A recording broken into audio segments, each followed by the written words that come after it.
Decades ago, European states warmly welcomed immigrants, but now the situation is quite different.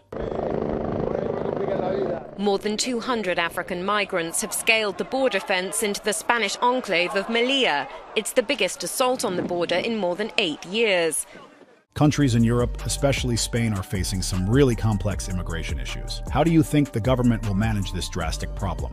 In this video, we're uncovering how Spain's warm welcome towards illegal immigrants caused a serious immigration crisis, leading to the country's destruction.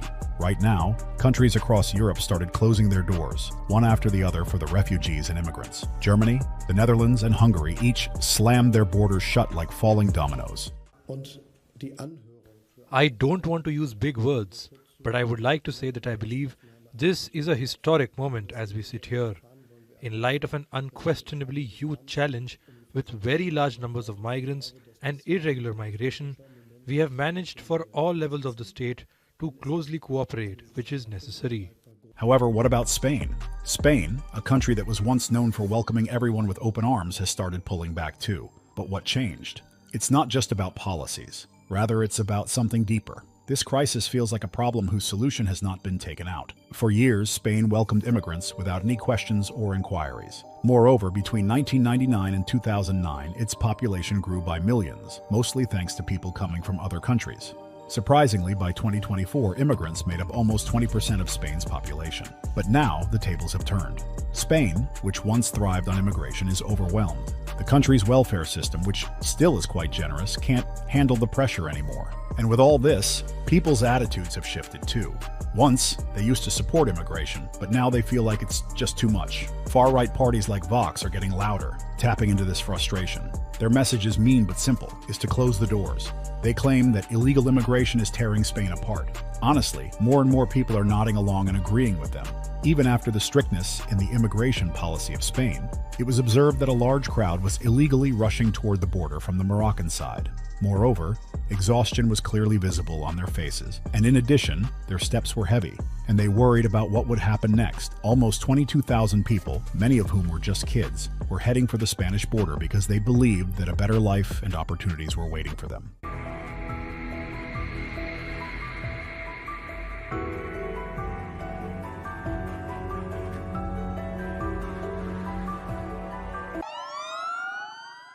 Moroccan police have stopped hundreds of migrants from crossing into the Spanish enclave of Ceuta. That comes after dozens had managed earlier on Sunday to cross the first border fence between Morocco and the EU territory. On the other hand, things are especially tough in Spain's Canary Islands. In just the first 6 months of 2024, more than 19,000 people risked their lives, crossing the sea from Africa. That's a 67% jump from the year before. There are days when we see 5 boats come in. Yesterday we saw one, during the night another, and now another today. I now recognize the shape of their big boats. And when I see one, I call the lifeboat rescue service for them to come and get them. Every day, boats crammed with people show up on the shores. They arrive hoping for safety but find a place struggling to offer even basic help. The local authorities declared a state of emergency. On board, 160 migrants piled up on top of each other. The weakest were taken to dry land first. After 7 days at sea, many of them were suffering from dehydration and infections. He estado viendo que hay pocos niños también. Ahora menores han salido 12 menores, pero menores de 17, 15, 16. Pero niños pequeñitos. Pero pequeños, ninguno. Menos mal. 6 meses aproximadamente, 5 o 6 meses. 6 months ago, at this port, there was practically nothing here. No installation at all. But as boats kept constantly arriving, we had to organize ourselves urgently, with tents, corners to look after people.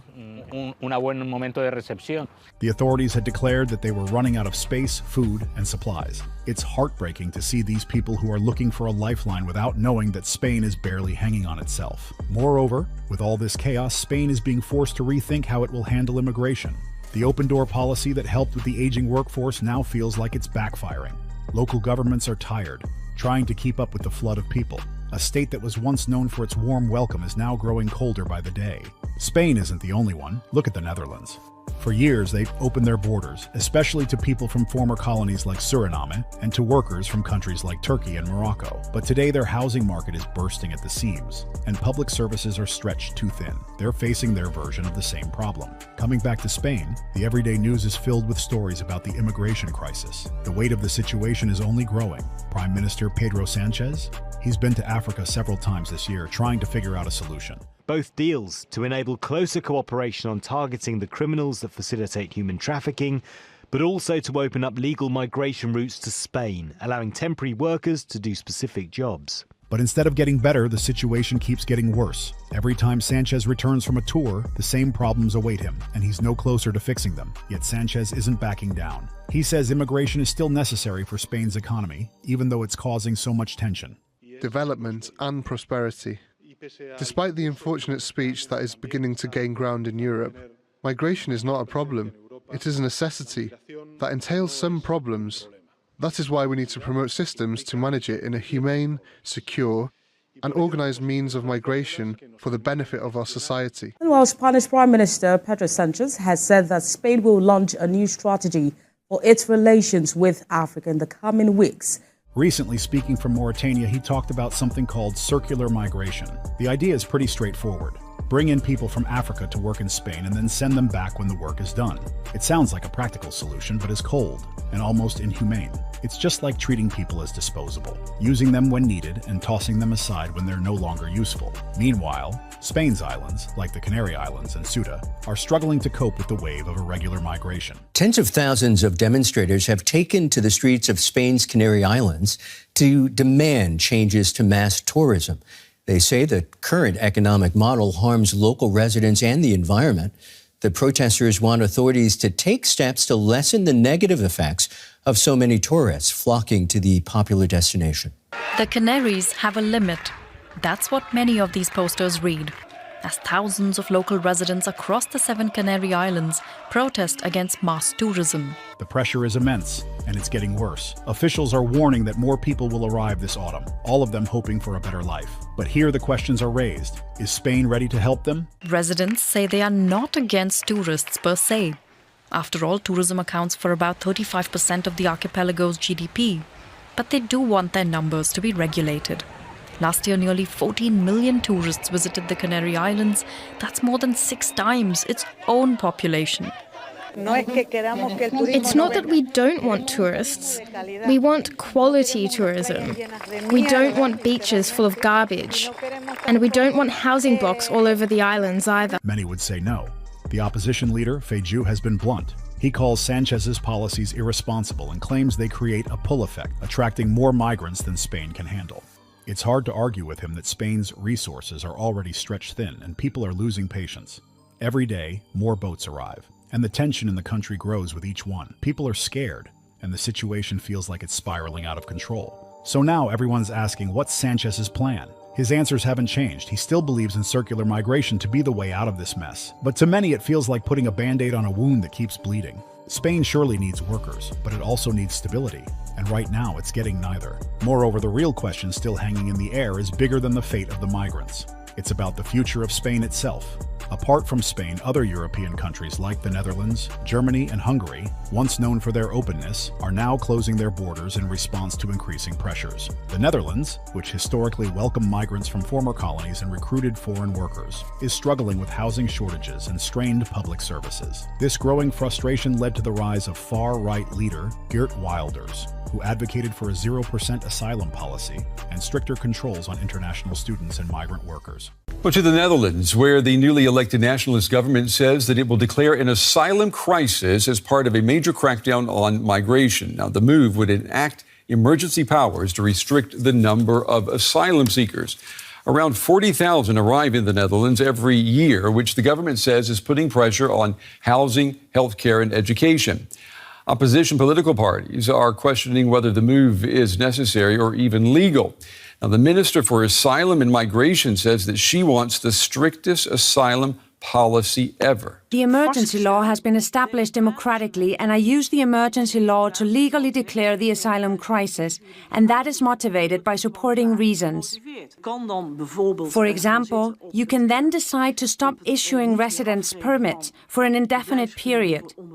You can restrict family reunification, and you can speed up asylum procedures. Hungary, under Viktor Orban, has taken even more drastic measures. Orban built a heavily fortified fence along Hungary's southern border, reducing illegal crossings by 99%. His government rejected the European Union's asylum rules, focusing on protecting Hungary's Christian identity, even though it faced criticism for its harsh stance. A Syrian refugee pulls his wife and young child onto railway tracks in Hungary. A protest at authorities not allowing them to continue their journey to Western Europe. And staying in Europe, Hungary is taking its defiance of the European Union to a whole new level. Prime Minister Viktor Orban has threatened to send a busload of migrants on a one-way journey to Brussels in retaliation for a massive fine imposed by EU's top court.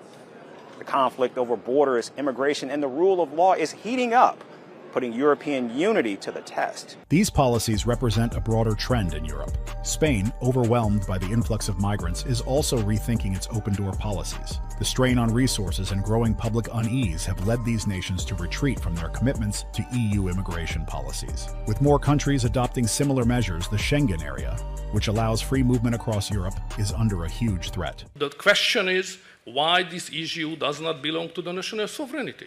So to have migration, it's a decision of Italy, France, Germany, Hungary, Poland. It cannot be a common decision. Why you would like to force us?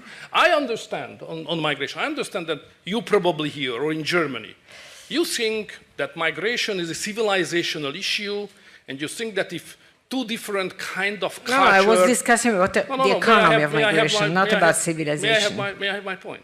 The news ends, but the questions are still unanswered. Where is Spain headed? How will it deal with the growing challenges?